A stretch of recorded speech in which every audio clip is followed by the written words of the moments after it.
Vamos abrir nossas Bíblias aqui. No Evangelho de Marcos, capítulo 2. O bis é da irmã Maria José. Tá bom, irmão Rivas? Ela está trabalhando hoje, mas o bis é dela. Eu vou ligar. Pra ver se chegou na mão dela a caixa de bis. O pessoal da glicose gosta de um doce, né? Tudo que a gente não pode. Só porque a gente não pode, a gente quer comer. Convide alguém, tá bom? Por esse nosso culto especial. Todo culto é especial, esse de família é especial, de Páscoa é especial. Não há culto que não seja especial, mas convide alguém. Vai ter uma gincana, uma brincadeira, né? Que os jovens ali falaram, ali, as irmãs abraçadas. E o que trouxer mais pessoas de fora, vai ganhando aí uma cesta de chocolate aí. Olha aí, ó. Convide, pelo menos incentiva, né? Incentiva. Só assim para fazer evangelista, né? Convida alguém e vai ser bênção. Quero também te convidar para o nosso acampa casais. Irmão, vai ser bom demais. Vai ser bom. Irmão, você já recebeu uma serenata ao vivo? Vai para o acampa casais. Vai para o acampa casais. Por volta da meia-noite, estes surgirão os varões. Cornamão, violão. Olha, Gelo, você na segunda janela, se a gente enjoelha lá embaixo. Ninguém vai olhar com o violão do joelho lá embaixo. O evangelista Wanda, a gente com a Flórida lá. Então, tem uma expectativa. Ai, mas já está reunião, Paulinho. Prepara o buquê. Isso, chapéuzão mexicano. O Renato tacou na boca. Vai ser esse padrão, irmão. Vocês nunca receberam uma serenata na vida. Vocês vão receber uma serenata no acampa casais. Vai ser bem. Vamos lá, Evangelho de Marcos, capítulo 2, versículo 1 ao versículo 11. Acompanhe aqui nessa leitura. Às vezes os irmãos botam aqui, fica fácil. E alguns dias depois entrou outra vez em Cafarnaum e soube-se que estava em casa. Repita comigo. Soube-se que estava em casa. E logo se ajuntaram tantos que nem ainda nos lugares junto à porta eles cabiam. E anunciava-lhes a palavra. E vieram ter com ele, conduzindo um paralítico trazido por 4. E não podendo aproximar-se dele por causa da multidão, descobriram o telhado onde estava e, fazendo um buraco, baixaram o leito em que jazia o paralítico. E Jesus, vendo-lhes a fé, disse ao paralítico: Filho, perdoados estão os teus pecados. Estavam ali assentados alguns dos escribas, que razoavam em seu coração, dizendo: Por que dizes estes assim, blasfêmios? Quem pode perdoar pecados senão Deus? Jesus, conhecendo logo o seu espírito, que assim razoavam entre si, lhes disse: Por que razoais sobre estas coisas em vosso coração? Qual é mais fácil? Dizer ao paralítico: Então perdoados estão os teus pecados, ou dizer-lhe: Levanta-te, toma o teu leito e anda? Ora, para que saibais que o Filho do Homem tem na terra poder para perdoar pecados, disse ao paralítico: A ti te digo, levanta-te, toma o teu leito e vai para a tua casa. Por isso sentado, glorificando, exaltando a Deus, porque Ele é bom. Senta glorificando, exaltando o nome do nosso Senhor, porque Deus é bom. Meus irmãos, nós tivemos alguns domingos. O presbítero Léo trouxe uma mensagem linda em cima aqui desse capítulo, que ele falou dos amigos, a fé dos amigos do paralítico. Nós estamos batendo na tecla também na nossa culto especial de Páscoa. Tem uma cena inteira que nós vamos estar retratando esse milagre e a cura do paralítico. Nós tivemos pela manhã uma mensagem abençoada também, já como Marcos trouxe essa mensagem pela manhã, uma orientação da parte de Deus do cuidado para com a nossa casa, a nossa vida, a nossa família. Eu vim de uma consagração ontem, onde a pastora pregou. Vim de uma consagração hoje também. Tem sido um final de semana abençoado na presença do Senhor. E nós cremos que Deus ele renova a sua palavra. Ele renova a mensagem, ele renova a direção a cada dia. O tema da mensagem desta noite é: Jesus está na casa. Olhe para o seu irmão da direita e fala com ele assim: Jesus está na casa. Olha para o da esquerda e repita: Jesus está na casa. Olha para o de trás e fala: Jesus está na casa. Além de você profetizar na vida do irmão que Jesus está na casa e ele está na casa, você também está decorando aí, o culto ele é didático. Sabe? Você vai sair com isso na tua cabeça e vai passar a semana pensando: Jesus está na casa. Cafarnaum era considerado o QG de Jesus, irmãos. Alguns vão dizer que 70% dos milagres que ele fez foi na cidade de Cafarnaum. A gente explica isso também no nosso culto especial de Páscoa e o porquê ele começa o ministério ali em Cafarnaum. Alguns estudiosos vão dizer que ele chegou a morar 3 meses na casa da sogra de Pedro. E é interessante porque quando nós lemos o versículo, e souberam que Jesus estava em casa. Não era na casa de alguém. Parecia um lugar onde ele costumava a ficar, a permanecer. Em cima disso, alguns vão dizer que ele passou algum tempo na casa da sogra de Pedro. Versículo 1 e 2 vão dizer: ao saberem que ele estava em casa, juntaram-se tantos que não cabiam nos lugares junto à porta. Ou seja, souberam que Jesus estava em casa. Ele está em casa. Sabe, o sacerdócio de Cristo era um sacerdócio integral. Não tinha férias. Se ele ia num casamento, alguém iria lá solicitá-lo e ele fazia milagre. Se ele estava perto de um enterro, assim como ali na porta ali da cidade de Naim, Jesus estava lá para fazer um milagre. Souberam que Jesus estava em casa, logo as pessoas foram para a casa onde Jesus estava. E Jesus estava, a casa encheu tanto, que não cabiam na casa. E é notável que a casa onde Jesus está é difícil de não notar. Jesus está realmente numa casa. Se a sua presença é realidade em uma casa, é impossível quem passa na rua, é impossível a vizinhança, é impossível as pessoas que conhecem ou não, mas vão notar que aquela casa tem alguma coisa diferente. Porque Jesus ele é como o sol ao meio-dia. Não tem como esconder a sua luz, não tem como esconder a sua presença. Quando ele está em um determinado lugar, a sua presença, ela é notória. Não tem para onde correr disso. Não tem para onde correr. Certa feita, eu convidei o Alan, nós estávamos aqui preparando para o nosso culto, para o nosso evangelismo, que ia ser aqui fora, que foi aqui fora, o nosso culto externo. Eu falei assim: você já conhece a igreja? O Alan é o rei do lanche. Ele veio aqui, ofereceu água, uma ajuda ali para o culto. Eu falei: não, entra para conhecer a igreja. E quando ele entrou, ele começou a ficar todo arrepiado. Ele falou: pastor, que presença é essa nesse lugar? E eu senti a mesma coisa que ele sentiu só de entrar na igreja. Não tinha culto, não tinha ninguém, a igreja estava fechada, mas ao colocar os pés na igreja, a gente começou a sentir a presença de Deus em todo lugar.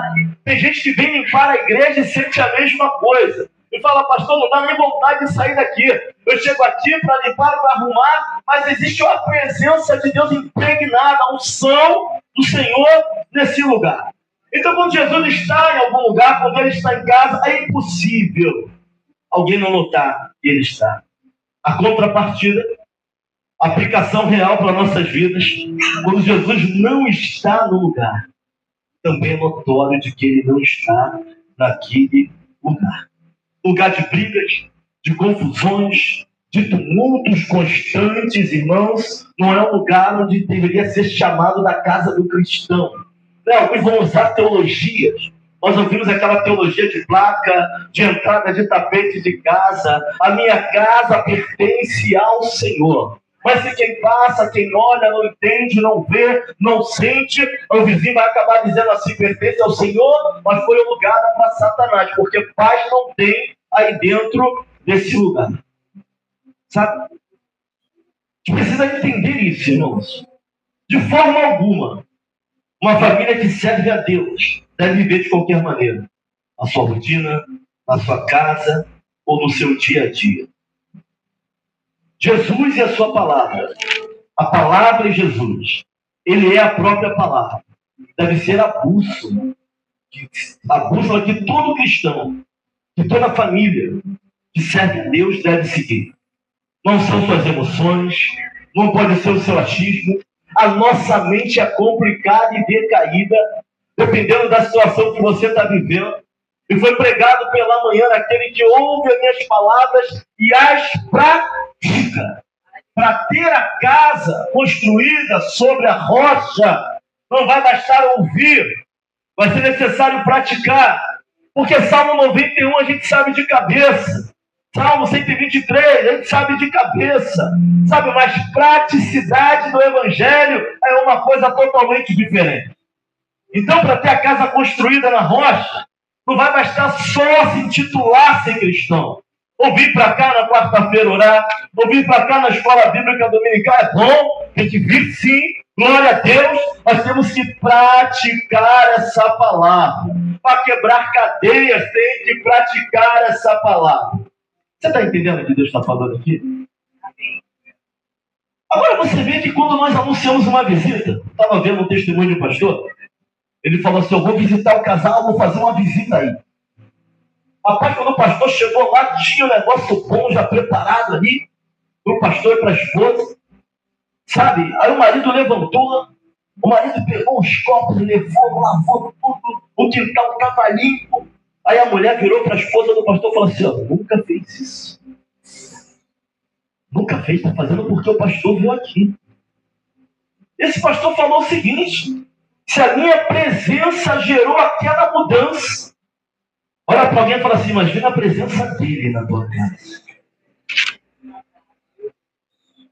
Sabe, a presença de Cristo, ela traz uma mudança real na vida de uma família, no comportamento, sabe, na postura.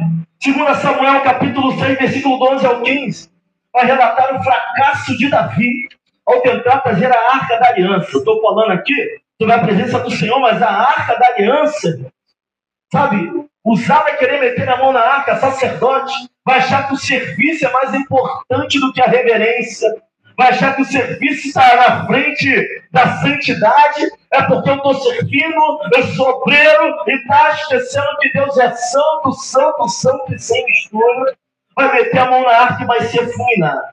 A Bíblia vai dizer que a arca vai ficar 3 meses na casa de um homem chamado Obed-edom. Está no meio do caminho, não estava na incursão de Davi, sabe, Obed-edom não estava na comitiva, na comissão, mas eu imagino se só colocar a mão na arca fulminou usar, o temor de Obed-edom em ter aquela arca dentro da sua casa e perto da sua família. Mas vai dizer a palavra que a presença da arca na casa dele, a reverência, o entendimento, o que eles estavam fazendo, trouxe bênção, não só para a vida de Obed-edom, mas para toda a sua casa. Pastor, salvação individual, glória a Deus. Mas a presença do Senhor na nossa casa, ela traz mudança para toda a família, para todo mundo. Vou fazer uma pergunta retórica essa noite. Quem aqui tem plena certeza, não responde não, só pensa, de que Jesus realmente habita no seu lar? Não precisa na mão dele. A pergunta é retórica. Porque nós vamos ver algumas características de um lar cujo Jesus realmente é presente.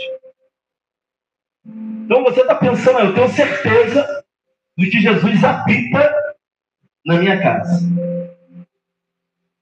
Primeira das características de quando Jesus está num lugar, o inferno é a ausência da presença de Deus por completo. Quando ele está numa casa, essa família ela vive em constante mudança, experiência e perspectiva. Porque Jesus traz isso para os lares onde ele habita. Tudo bem que a nossa casa não é o céu, literalmente. Alguns vão dizer que a nossa casa precisa ser um pedacinho do céu. Eu já falei isso aqui várias vezes. Aquilo mais não é. Mas não pode ter nela a ausência de Deus. Então não dá para falar que nós vivemos no inferno, porque o Espírito ainda está na terra. Porque o inferno é um lugar onde a ausência completa de Deus. Esse vai ser o inferno. Ele ainda está aqui. Independente da situação que você passa. Mas será que é correto dizer: Jesus habita na minha casa? Bom estar no lugar onde ele opera. Sabe, bom é estar no lugar onde Jesus habita. Não dá nem vontade de sair do lugar. Mas a primeira característica, a gente vai ver aqui logo no capítulo 2, o versículo 1. E alguns dias depois entrou outra vez em Cafarnaum, e soube que estava em casa. E logo se ajuntaram todos. E Jesus anunciava-lhes o que? A palavra. Uma das características de Jesus estar em uma determinada casa, de fato, é que a palavra tem primazia naquele lugar. Jesus ele não chega fazendo milagres, não. Jesus ele chega anunciando a palavra.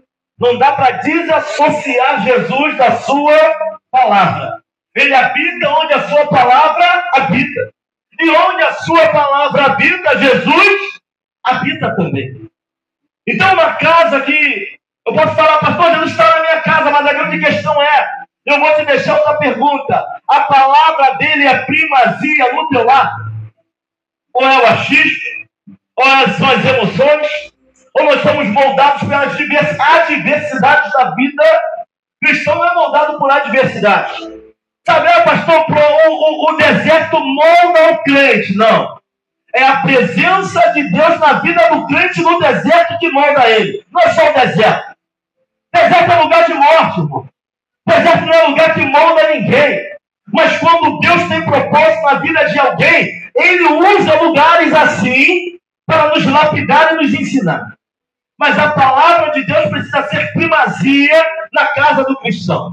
Não dá para desassociar Deus da sua palavra. Não tem palavra. A gente só abre a Bíblia quando vem para a igreja. A gente só estuda a palavra quando está na escola bíblica. Mas não é a palavra que dá norte. A palavra não é a nossa bússola. Jesus estava em casa. Como eu posso entender que ele estava naquela casa? A casa cheia, mas ele estava anunciando a sua palavra. Olha para alguém e fala assim: ele só está em lugares, fala aí para ele, onde a palavra dele também está. Vivemos uma geração que quer separar Deus da sua palavra. É impossível. Ele é a própria palavra. Se ele está, tem palavra. Se tem palavra, se tem meditação, então existe a percepção da real presença de Deus naquele lugar. Não tem como de outra maneira. A presença dele, a realidade perceptível da sua presença, não está focada nas nossas emoções, ao que nós sentimos. Tem dia que tu não sente nada. Tem dia, irmã Andressa, que a gente não quer orar. Mas não oramos ou deixamos de orar porque sentimos. Porque nós cremos e entendemos que ele é poderoso. Que orar é a forma que temos de falar com ele. Se eu parar de comer, tu morre. Você ora, fala com Deus. Você abre a Bíblia, Deus fala contigo. Nós oramos e lemos palavras. Nem sempre queremos. Nós somos necessitados disso. Então, onde tem meditação da palavra, obediência da palavra, é a prática da presença. O que é a prática da presença, pastor?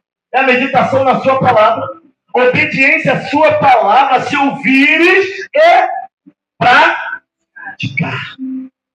Existe presença real de Deus em um determinado lugar. Às vezes, nós parecemos aquele cristão nominal. A gente fala muita coisa, mas viver na prática algumas coisas é muito difícil. O que rege algumas famílias, irmãos, é o dia a dia, as adversidades, a emoção lá em cima, às vezes a emoção lá embaixo, a falta de equilíbrio. É o que tem regido alguns lares. Sabe, falta de compreensão, falta de conversa. Mas se um lar é regido pela palavra de Deus, a gente vai tentar, a gente vai sentar, a gente vai orar junto, a gente vai partir para o joelho. Tem gente que nem orar quer mais. Sabe, nós temos que parar e orar. Pastor, não, eu quero é quebrar um pau em casa. Eu recebi, vou mandar. Sabia que a gente fala demais? Eu falei isso pela manhã. Às vezes a pergunta do homem é uma: o que tem para comer? Só fala: olha, tem o arroz, tem o feijão, tem a carne. Olha, só tem isso aqui, afinal de contas tu não compra nada diferente. Pronto, a pergunta não foi essa. Às vezes a pergunta da irmã é só uma para ele. Sabe, o que você comeu? Nada. Só uma. A gente aqui fala demais. A gente aqui falta sabedoria. Mas se a gente colocar a palavra na frente, não são as nossas emoções que vão tomar a frente. Me fez alguma coisa, eu faço alguma coisa também. Eu não estou feliz com uma coisa, eu nego aquilo que é importante para a nossa vida. E ao mesmo tempo, sabe, eu sou meio contra algumas questões que a gente até pregava antigamente, que falava que o homem ele precisa investir de dia para sacar à noite questões como essa, mas o fato é que isso não é uma barganha. Não pode ser uma barganha. Também não pode ser uma obrigação. Só uma obrigação. Eu tenho a obrigação de cuidar da minha família. É uma obrigação. Usando os meus maiores prazeres também é cuidar da minha casa. Então a gente tem que ter muito cuidado com isso. Se a tua emoção é quem rege suas decisões, cuidado. Porque emoção é passageira, decisões são permanentes. Muito cuidado com isso. Mas se colocarmos a palavra, vamos ver o que a palavra diz sobre isso. Vamos sentar como família, como casal. Meu filho deu mole, tu quer estrangular ele, igual o pastor Marquinhos lá em Manaus. Eu não sei o que o filho dele aprontou. Ele falou: pastor Claudino, eu ia matar aquele menino. Eu ia preso, eu ia arrebentar, eu ia partir. O filho dele era um varapau. O tamanho do volta, mas era esse aqui. Magrinho. Ele falou: eu ia dar-lhe uma naquele que aquele menino fez para mim. Eu ia partir ele no meio. Mas quando eu fui para pegar ele, eu ia preso. Sabe, Deus foi tocando no meu coração. Eu fui chegando, fui perdendo a força na perna. Eu abracei ele e falei: eu te amo. E o menino começou a chorar com o pai. Hoje ele é diácono na igreja com o pai dele, pastor. É guerra, irmão. Sabe o que a palavra diz sobre isso? O que a palavra diz sobre o teu marido? O que a palavra diz sobre a tua esposa? Tu não conhece essa mulher, não, a mulher que tu escolheu. Tu não conhece esse homem, mas esse homem pode santificar a mulher. O que a palavra diz é que a mulher sabe edifica a sua casa. Se a gente deixar que os sentimentos nos levem, vai dar ruim. Palavra. Sem palavra ele não habita. Sem palavra não tem como, irmãos. Para ter presença tem que ter palavra. Acordei ontem, um dia tumultuado essa semana, eu sei que para você também. Eu conversando com meu filho, ele estava com uns projetos aí, ele estava sábado o dia todo enrolado. Eu também. Ele falou: olha, pai, não vai dar para mim ir para aula tal, porque eu tenho aula à tarde, a aula vai até 12:30, eu vou sair da aula, aí tem aula de música 3 horas, aí 6 horas tem o ensaio do teatro. E pai, eu tô sábado, eu falei: calma. Falei: família, vem cá. Pastora, senta aqui. Júlia, Miguel, vem para cá. Vamos lá, a palavra de hoje, da semana para nossa família é Salmo 119, 105. Lâmpada para os meus pés, a tua palavra é luz para os meus caminhos. Falei para eles: olha, sabe o que era a lâmpada antigamente? Era uma lamparina. Não iluminava a rua toda, não. Você dava pequenos passos. Né, pai? Lá em Barra do Piraí não era assim? Não tinha luz, foi para a casa da minha avó. Era difícil andar ali em Barra do Piraí, pisava em cobra, não tinha nada. Então são pequenos passos que a gente dá. A gente vai aplicando a palavra devagar, a palavra vai iluminando o nosso caminho, e a gente vai caminhando bem devagar, e Deus vai mostrando a direção. Calma que o sábado vai acabar, vamos devagar. Tá a família toda no mesmo barco. Olha, tua mãe vai pregar, tem uma consagração, eu vou levar ela. Você dá consagraçãozinha, eu vou te pegar onde você está. Vou te levar para casa, vou te trazer para a escola de música, vou passar na minha mãe e no meu pai, vou voltar para pegar tua mãe, e tem ensaio 6 horas, mas o sábado vai acabar, calma. Vamos devagar. Palavra de Deus, calma, é lâmpada para os nossos pés, não perca o equilíbrio, não fique desequilibrado, vai passar. A gente vai descansar. Sexta-feira Santa vem aí, a gente vai comer uma canjica, calma, fica tranquilo, trazendo equilíbrio. Porque hoje a gente não tem mal que dure para sempre. Estamos trazendo equilíbrio à vida dos nossos filhos, porque a vida dele está só começando. Daqui a pouco ele casa, aí ele tem que trabalhar, ele tem esposa, aí ele tem pai, aí ele é marido, aí ele daqui a pouco é tudo. Nós somos muito fragmentados em muitas coisas, irmão. É a mãe, e olha a filha, e olha a casa, e tem marido, e tem mulher que trabalha, e trabalha em casa, e trabalha fora, e trabalha 2 vezes. E assim é a nossa vida. Olha para alguém e fala assim, equilíbrio. Coloca a palavra do Senhor na frente. Tira aí uma segunda. Olha, se a palavra da semana para nossa casa é essa. Dá a palavra.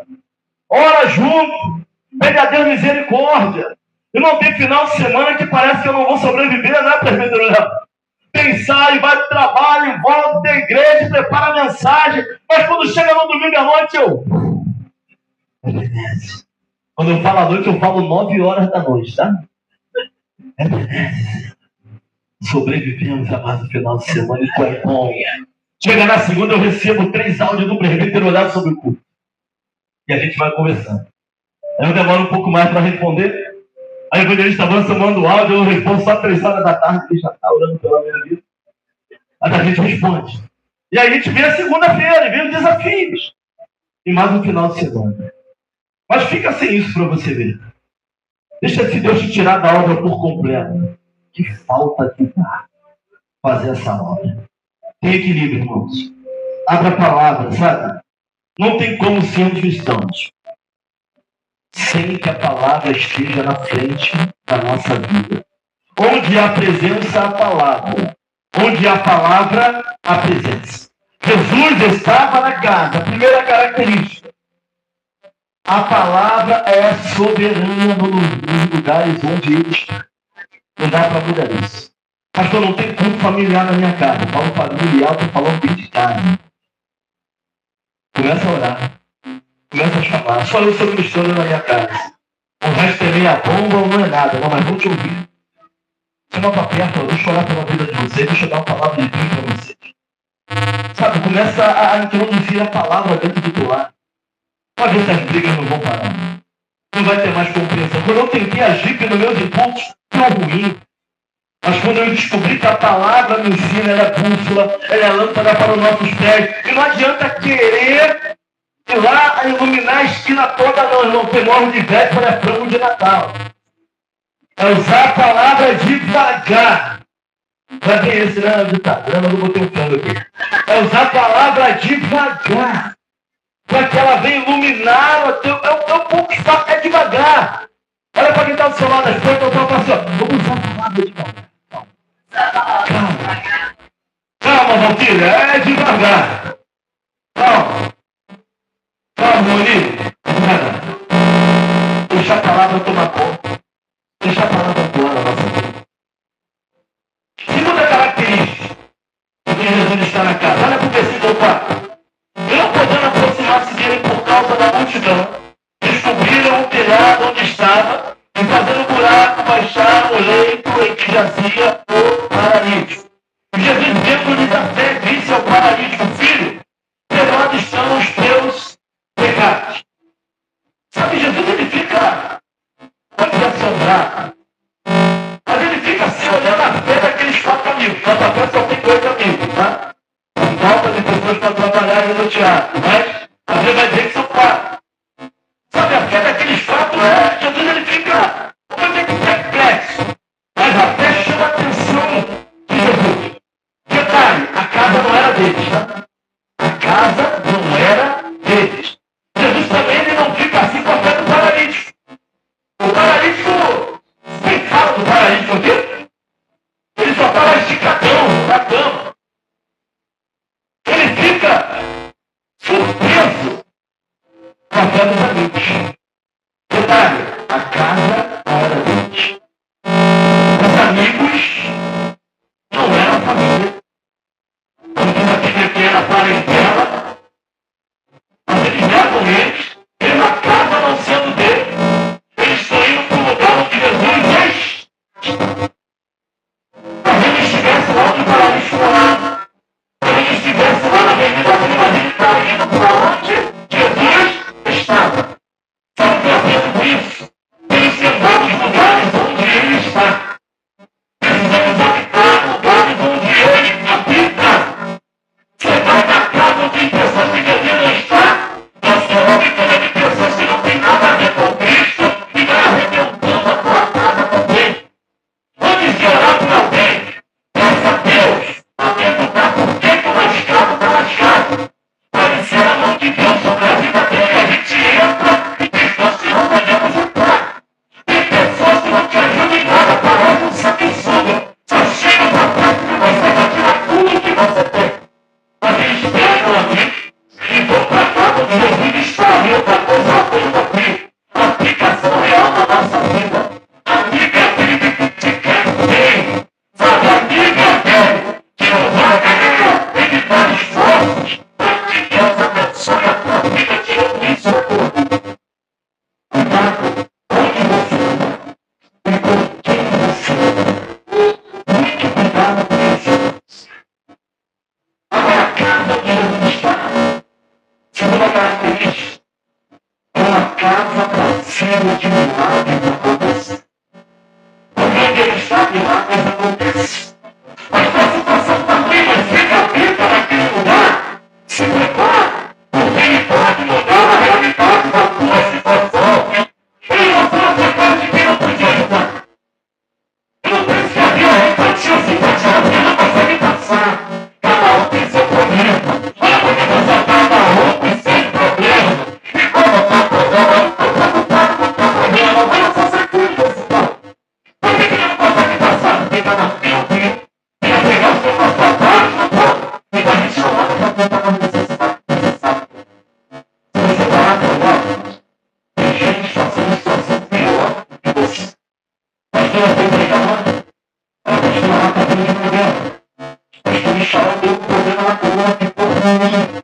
Direito da cama, pastor, está com 2 semanas ruim. E a pastora chegou lá para eu pegar, aproveitou quando me chamou para pegar. Eu perdi a minha mãe. Eu não sabia o que eu ia falar, mas Deus convidou a minha mente. Ela falou, eu achei que eu estava. Se ela falou assim, meu coração até apertou. A gente acha que ele está ruim emocionalmente, mas tem gente muito pior do que a gente. Sabe, mas eles também andavam com pessoas que identificavam. Eles também andavam com pessoas que queriam viver. Olha, juventude, presta atenção nisso. Cuidado com os lugares que vocês vão. Cuidado com as pessoas que estão ao seu redor. E agora eu quero criar isso só de juventude, não. Mas o homem também de meia idade, a mulher, sabe? Tem muita gente que parece, seu amigo parece. Mas como essa não tem nada? Como as pessoas não têm inveja lá?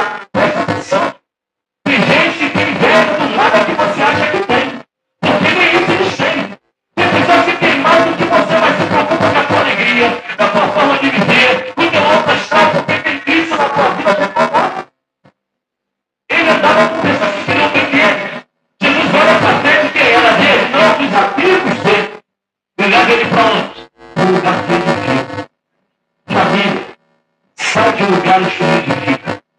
Para de ouvir conselhos de quem não tem nada para te passar. Porque você não vai chegar em lugar nenhum. Como eu disse antes, algumas pessoas só servem para te sugar. Não somam, não te ajudam e não trazem crescimento nenhum para a tua vida. O caso e outra coisa, outra questão também a gente precisa abordar aqui como prática para a nossa vida. Pastor, Jesus não está na minha casa porque eu sou paralítico em algumas áreas. Isso não significa nada.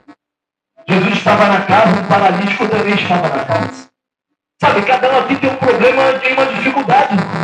Alguns são na saúde, outros são na vida financeira, outros são no relacionamento, sim. Ligados com problema de relacionamento, de pai com filho, filho com pai, filho com a mãe, de marido com esposa, mas não significa que Jesus não está lá. Jesus estava na casa, o paralítico foi levado para Jesus. E a diferença é que quando alguém está paralisado, e Jesus está na casa, irmã Simone, ele pode entrar com providência. Então, uma casa onde Jesus está, é uma casa que está fadada a viver o sobrenatural de Deus. Quantas vezes foi necessário? Então, não desista da tua casa. Sou paralítico em determinada área, eu também sou. Tem área da minha vida que está paralisada, presbítero melhor. Mas eu creio que se o Senhor habita no meu lar e na minha família, Ele pode tirar a paralisia e nos fazer andar na área que estamos paralisados. Amém. Quem quer, glória a Deus, um aleluia aí. Se Jesus está na casa, Ele pode tirar toda a paralisia. Não sei qual é a área. Pastor, a mente eu estou enlouquecendo, recebe. Porque nós temos a mente de Cristo. A ação de Deus sobre a nossa vida. Se Jesus estiver na casa, o impossível pode acontecer, meu irmão. Eu creio. Eu creio.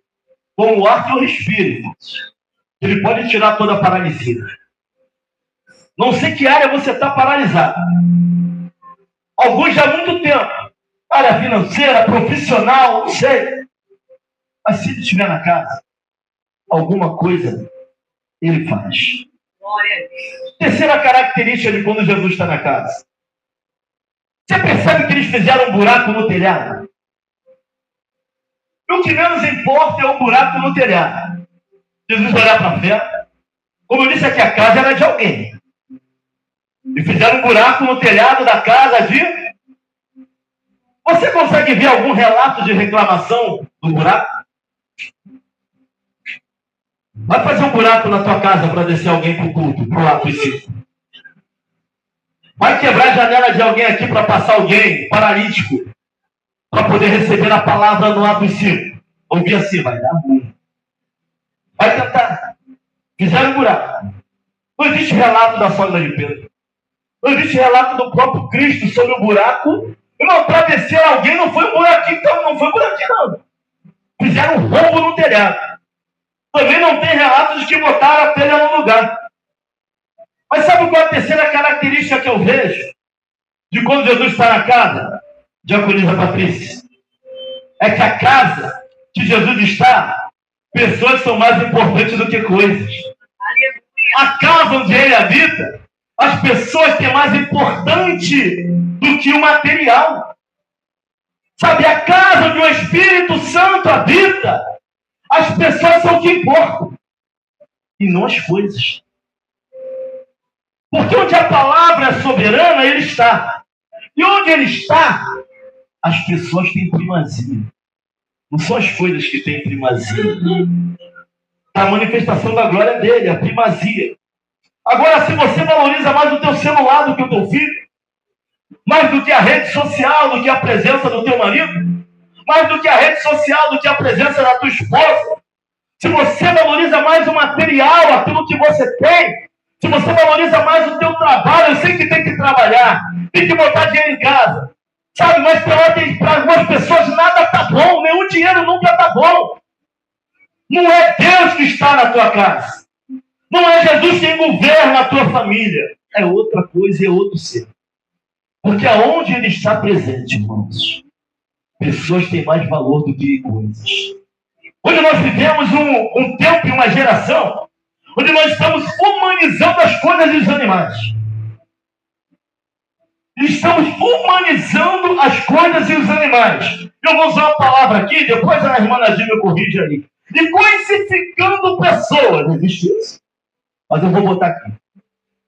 Estamos humanizando coisas e coisificando pessoas. Já viu isso? Tem gente que passa pela rua a gravar, mas eu fiz de propósito. Eu falo errado porque nós queremos, porque nós gostamos. Tem gente que passa pela rua, vê uma família morando lá, aí tem um cachorro todo leproso do lado. Aí passa assim, tadinho, tu acha que é da família? É do cachorro, irmão. Eles estão falando. A família que se explode. Então nós estamos humanizando animais. Tem pai de pet, mãe de pet, é pai disso, é pai daquilo. Mas insensíveis a pessoas. Insensíveis a pessoas que são imagens e semelhança de quem? A casa onde Jesus habita. Coisas nunca serão mais importantes do que pessoas. Nunca serão, irmão. Nunca serão. Se ele habita nesta igreja, nenhum material aqui, nem microfone, nem carro pode ser mais importante do que você. Não tem como. A casa onde ele habita, pessoas são mais importantes do que coisas. Sabe? Às vezes, estamos nos tornando idólatras do sofá. Tem um sofazão bonitão, mas o neto não pode sentar, não pode pular. Se pular no sofá, quase morre, irmão. Idolatra o sofá. Tem gente que tem o maior casarão, mas não faz um churrasco para ninguém, é antissocial. Para que é um casarão? Se é antissocial. Vou fazer um piscinão, mas nunca convida ninguém para tomar um banho. As pessoas não têm importância. As coisas sim, mas as pessoas não. Sabe? Não pode mexer no carro, quase morre. Compra o carro, mas se a esposa pegar, nossa, o mundo acaba. Pessoas não são. Se encostar, tá ruim. O carro é meu. Tudo é nosso, mas o carro é só dele. Sabe? O que adianta ter se não puder compartilhar? Se Deus te der um carrão, irmão, tu acha que não é para levar a irmã que não tem um carro? Não é para levar a senhora que mora lá? Tu acha que Deus vai te dar abundância para quê? Para tu guardar para você ou para tu repartir, abençoar a vida de alguém? Aí eu vejo a teologia de carro. Esse carro é para a obra do Senhor. Mentira. Começou a chover, entra no carro e vai embora. Não para ver quem está pegando o Uber, não para ver que a rua está cheia, que ficou uma irmã para trás, nem olha. Sabe, a casa, o templo onde Jesus habita. Pessoas são mais importantes do que coisas. Não pode escorrer, não. Às vezes tem aquele copo bonito, né? Aí o filho passa correndo, o neto quebra o copo. Nossa. Aí vem o irmão de fora e quebra o copo. Deve ser eu tenho umas 10. Mas o da casa vato. Pessoas são mais importantes do que coisas. É mentira? Fala a verdade? Ou é mentira? Não é assim? Mas esse copo está 20 anos comigo. Mas se alguém da casa quebrar, nossa. Mas se o pastor foi lá sem querer, chutou o copo. Ah, pastor, liga não, vende ali na feirinha, é outro igual. Coisas não podem ser mais importantes que pessoas. A casa onde Jesus habita, as pessoas precisam ser mais importantes do que as coisas. Quarta e última característica da casa onde Jesus habita. Jesus vai chamar o paralítico, sabe de quê? Filho. Filho. Ele poderia chamar, perguntar não, né? Ele nunca perguntou o nome de Zaqueu. Ele podia falar pelo ele é onipotente. Ele podia ele é onipresente, ele é onisciente. Poderia chamá-lo pelo nome, mas sabe a palavra filho significa? Aconchego. Existem tantos filhos órfãos de pais vivos, com um sentimento de orfandade. Sabe, você tem a chance de fazer diferente. Eu não sei que lar você foi criado. Sabe, mas o lugar, o lar onde o Espírito Santo habita, Jesus está presente. Nós temos um sentimento de paternidade. Sabemos que pertencemos àquela família. Você sabe quantos filhos andam à margem? Está ali, mas não está ali. Parece que não é dali. Não se sente dali.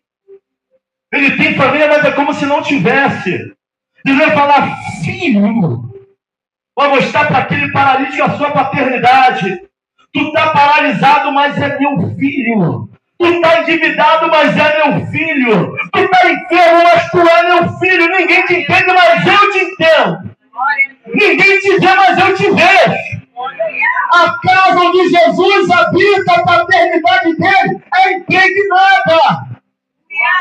Sabe como é bom fazer parte de uma família, irmão? Como é bom se sentir filho. Porque ter chamado ele pelo nome, vai falar filho. Paternidade. Sabe, vamos reconhecer que somos filhos. Nessa noite, Deus nos chama por filhos. Filhos. O Espírito que está sobre a igreja é um Espírito de adoção. Filhos. Antes da cura daquele homem, Deus vai chamá-lo de filho. E é difícil ele chamar filho, mas ele vai chamar aquele homem naquela situação difícil. Filho. Ainda independente da tua situação, tu é filho. Tu é filho. Reconheça a paternidade. Sinta-se filho. Eu não sei se na tua casa você se sente filho. Você que é filho. Mas é necessário reconhecer a paternidade de Deus sobre a tua vida. Sabe, a paternidade de Deus, irmãos, é dos fatores que vai indicar o teu lugar na sociedade. O teu lugar como pessoa. O teu lugar dentro da igreja. Depende da tua consciência disso. Sou um filho. E que Deus abençoe a vida de vocês. 4 características de quando Jesus está na casa. A sua palavra é soberana e ela é primazia. É um lugar de constante mudança, expectativas e de milagre. Pessoas são mais importantes do que coisas. E a paternidade, nós nos sentimos bem. Porque Deus está ali colocando as coisas no lugar. Característica da casa onde Jesus habita.